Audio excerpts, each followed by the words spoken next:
Ayan guys, hindi ako sure, pero ipapacheck pa rin natin sa Manggagawa itong fuse.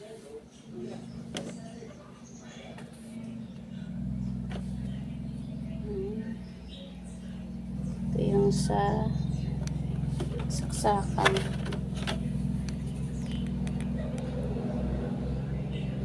Ano natin lagyan ng tape pag na-check na. Pa-check natin sa yan ko lang ulit na video. Siyempre, pinanood muna natin sa YouTube kung paano gawin. Tapos, ito sa timer.